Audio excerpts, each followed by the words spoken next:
गुरु गोबिंद सिंह महाराज प्यार से आखो सतनाम। जितनी संगत बैठी आवाज नहीं आ रही, फिर प्यार से जप लो सतनाम।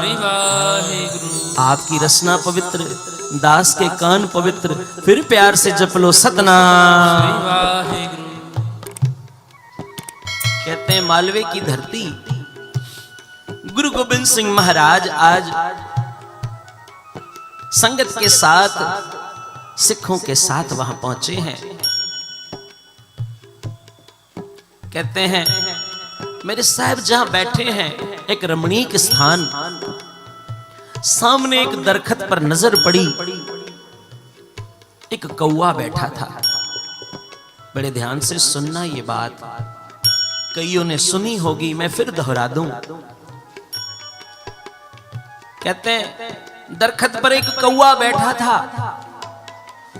गुरु गोबिंद सिंह महाराज कहने लगे, भाई जाओ, एक सिख इस पेड़ पर चढ़ जाओ, उस कौवे को पकड़ ले आओ।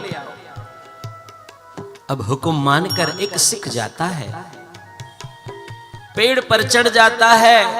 कौवा देख रहा है मेरी तरफ कोई आ रहा है, पर उड़ नहीं रहा। प्यार से जपो सतनाम, क्योंकि कौवा भी मेरे साहब को देख रहा था।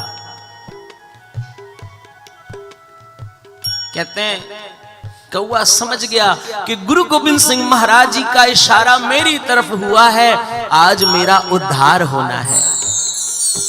कहते हैं आज कौवा उड़ नहीं रहा, वहीं बैठा है। ये सिख जाता है, कौवे को पकड़ता है, नीचे ले आता है। अब ध्यान देकर सुनना,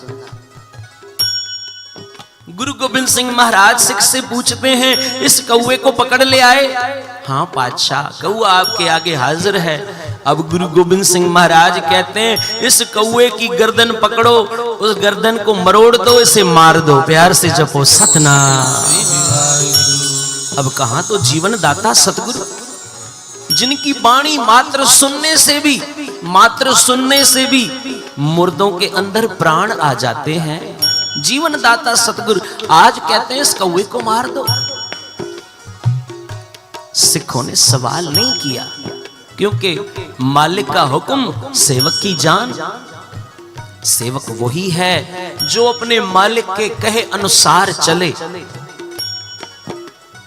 कहते हैं सिख ने झट से उस कौवे की गर्दन पकड़ी और मरोड़ दी। देखते ही देखते कौवे के प्राण पंखेरु उड़ गए, कौवा मर गया। गुरु गोबिंद सिंह महाराज जी ने अपनी जेब से एक रुमाल निकाला, उस कौवे के ऊपर डाला और कहने लगे, जाओ भाई, एक खड्डा खोद कर इस कौवे को उस खड्डे के अंदर पूर दो, इसे दफन कर दो। अब सिखों से रहा नहीं गया। बादशाह, इस बेचारे बेजुबान कौवे ने आपका क्या बिगाड़ा था? पहले तो आपने कहा इसे पकड़ ले आओ, हम पकड़ कर ले आए। फिर आपने कहा इसे मार दो, हमने मार भी दिया। अब इतनी दया, अपनी जेब से रुमाल निकालते हो, इस पर डालते हो और इसे दफन करने को कहते हो। आमतौर पर देखा होगा आपने कि कोई भी पक्षी अगर मर जाता है, सड़क पर यूं ही पड़ा रहता है, उसे कुत्ते बिल्लियां नोच कर खाते हैं। सिखों ने कहा इस कौवे में ऐसा क्या विशेष था बादशाह? अब सारी संगत बैठी है। गुरु गोबिंद सिंह महाराज कहते हैं, सिखा, जेकर तू अकेला ये सवाल पूछता, शायद तेरे सवाल का जवाब ना देते। पर सारी संगत बैठी है और संगत के मन में कहीं गुरु नानक के घर के प्रति कोई संशय ना आ जाए, इसलिए हम इस संशय को खोलते हैं। गुरु गोबिंद सिंह महाराज कहते हैं, आनंदपुर साहिब के अंदर जहां हमारे लंगर चलते थे, ये जो कौवा था पिछले जन्म में हमारा सिख था। प्यार से जपो सतनाम। हमारा सिख था, उस लंगर के अंदर ये लांगरी की सेवा करता, लंगर बरताता, लंगर बनाता, इस पर विशेष कृपा थी। अब एक सिख ने उठ करके सवाल कर दिया, पातशाह, आपके दरबार में सारा जीवन लंगर की सेवा करने वाले आपके सिखों की अगर ये हालत होगी, अगर आपके दरबार में लंगर बरताने वाले सिख को कौवे की जून मिलेगी पातशाह, तो कौन फिर सेवा करेगा? प्यार से जपो सतनाम। गुरु गोविंद सिंह महाराज कहते हैं सिखा, अब ध्यान देकर सुन। कहते हैं ये सिख था, लंगर बनाता, लांगरी सिख था, लंगर बनाता, लंगर बरताता, पर जब कोई संगत आती ना, उनसे बड़े कुबोल बोलता था। प्यार से जपो सतनाम। अभी लंगर में देर है, जाओ बाद में आना, सुबह सुबह उठकर चले आते हो। अब ये ऐसे वचन करता था। गुरु गोविंद सिंह महाराज कहते हैं एक दिन एक रंगा हुआ गुरसिख सुबह सुबह का समा लंगर में आकर के पहुंचा। इसने भी अभी लंगर खोला ही था, लंगर के दरवाजे खोले ही थे कि अंदर जाऊं, लंगर बनाऊं, सोचकर क्या बनाना है। अभी ये आकर बैठा ही था, उस सिख ने आकर के फतेह बुलाई, वाहिगुरु जी का खालसा।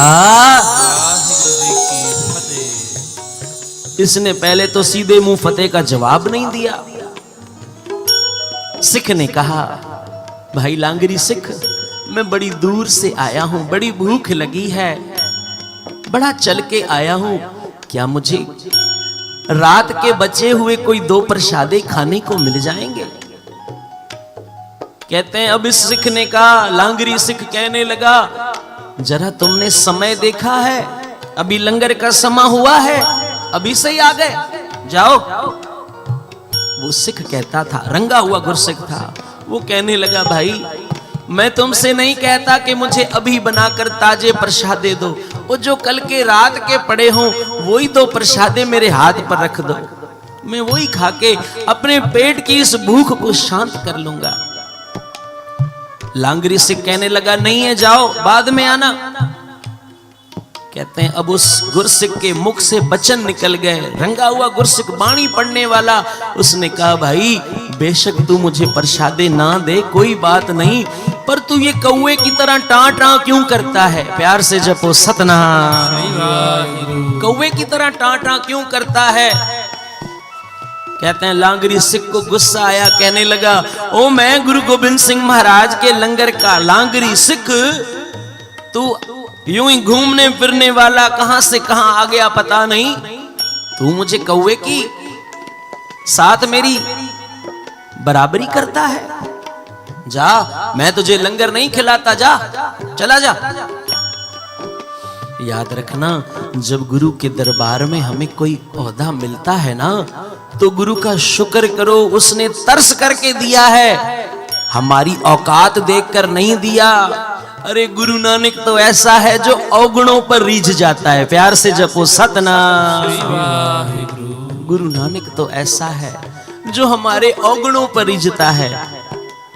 अगर गुण देखने होते तो सज्जन ठग में कौन से गुण थे, अगर गुण देखने होते तो वली कंधारी पीर में कौन से गुण थे, अगर गुण ही देखने होते तो भूमि चोर नूर शाह जादूगरनी में कौन से गुण थे। वो गुरु नानक तो अवगुणों पर रीझता है। प्यारे यार, कहते हैं आज उस गुरसिख के मुख के वचन निकल गए, रंगा हुआ गुरसिख। कहते हैं इसकी जब मृत्यु हुई, मृत्यु के बाद इसे कौवे की जोनी मिली। पातशाह, आपके दरबार में सेवा की उसका कोई महत्व नहीं, कोई पुण्य नहीं। गुरु गोविंद सिंह महाराज कहते हैं सेवा तो इसकी दरगाह में परवान हुई, तभी तो आज उस गुरसिख के वचन भी सच हो गए, ये कौवा भी बना। पर गुरु नानक के घर में जो इसने सेवा की, उसके सदके आज से हमने इस कौवे की जोनी से छुटकार दे करके और सीधा सचखंड भेज दिया। प्यार से जपो सतनाम।